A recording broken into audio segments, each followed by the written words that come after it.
আমরা আজকে এমন কিছু বিষয় নিয়ে কথা বলবো যে বিষয়গুলো আমাদের প্রত্যেকের প্রত্যহিক দৈনন্দিন জীবনে আমাদের এই কাজগুলো এই কথাগুলো আমাদের স্মরণে রাখা দরকার। কর্মের মধ্যে এগুলোকে বরণ করে নিয়ে আল্লাহর জান্নাতকে খোঁজা দরকার। আমরা ওই বিষয়গুলো নিয়ে কথা বলবো। আল্লাহ রাসূল সাল্লাল্লাহু আলাইহি ওয়াসাল্লাম যে বিষয়ে নিজে জামিনদার হয়েছেন, দায়িত্ব নিয়েছেন, উম্মতকে কি করে জান্নাতে পাঠানো যায় এমন 6টি টিপস, এমন 6টি পদ্ধতি, এমন 6টি বর্ণনা আল্লাহ রাব্বুল আলামিন আল্লাহ রাসূলের মুখ দিয়ে দিয়েছেন। আমরা সেই কাজগুলো করব ইনশাআল্লাহ।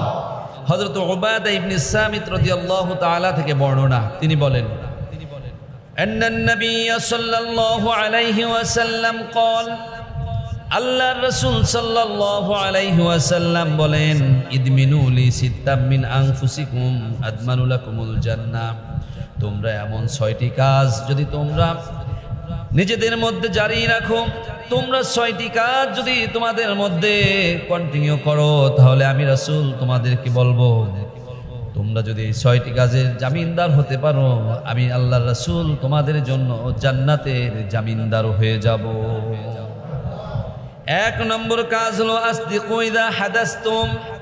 যখন তোমরা কথা বলবে তখন তোমাদের কথার মধ্যে যেন সত্যটাই থাকে, মিথ্যার যেন লেশ মাত্র না থাকে। তার মানে তোমরা যদি মিথ্যা ছেড়ে দিয়ে সত্যের আশ্রয় প্রশ্রয়ের মধ্যে যদি তোমরা নিজেদেরকে যোগদান করাতে পারো, আমি রাসূল ওই সত্যবাদীদের জন্য আল্লাহ জান্নাতের জামিনদার হয়ে যাব। বলুন না সুবহানাল্লাহ। এরপরে 2 নম্বর বিষয় আল্লাহ রাসূল সাল্লাল্লাহু আলাইহি ওয়াসাল্লাম বললেন, ওয়াউফু ইযা ওয়াআদতুম। যখন তোমরা ওয়াদা করবে তখন তোমাদের ওয়াদা, তোমাদের প্রতিশ্রুতি অনুযায়ী তোমরা আমল করবে। যদি তোমরা ওয়াদা পালন করো, তাহলে আমি রাসূল তোমাদের ওয়াদা অনুযায়ী আমি রাসূল ওয়াদা দিলাম, তোমাদের জন্য আমি জামিনদার হয়ে যাব জান্নাতের। এরপর আল্লাহ রাসূল 3 নম্বর বিষয়টা বললেন, ওয়াদু ইযা উতুমিনতুম। যদি তোমাদের কাছে কোনো কেউ আমানত রাখে, হতে পারে তা মাল, হতে পারে তা কথা, হতে পারে তার এমন তার জীবনের নিরাপত্তার কোনো বিষয়, যদি এমন কোনো কিছু তোমাদের কাছে আমানত রাখা হয়, আল্লাহ রাসূল বলেন, তাহলে তোমরা তা যথাযথভাবে আদায় করবে। আর আমি রাসূল তোমাদের জন্য কাল কিয়ামতের ময়দানে জান্নাতের আমানতদার হয়ে যাব। কয়টা গেল? 3টা। এরপরে আল্লাহ রাসূল বলেন, ইহফাজু ফুরুজাকুম। তোমরা তোমাদের সতীত্বের রক্ষা করবে। তোমরা যদি তোমাদের সতীত্বের রক্ষা করতে পারো, তাহলে আমি রাসূল তোমাদের জন্য জাহান্নামের রক্ষাকারী হয়ে যাব। বলুন না সুবহানাল্লাহ। আমরা যদি আমাদের সতীত্বের রক্ষা করতে পারি, আল্লাহর রাসূল বলেন, তাহলে তোমাদের জন্য আল্লাহর জান্নাতে যাওয়ার পথটা আমি রাসূল সহজ করে দেব।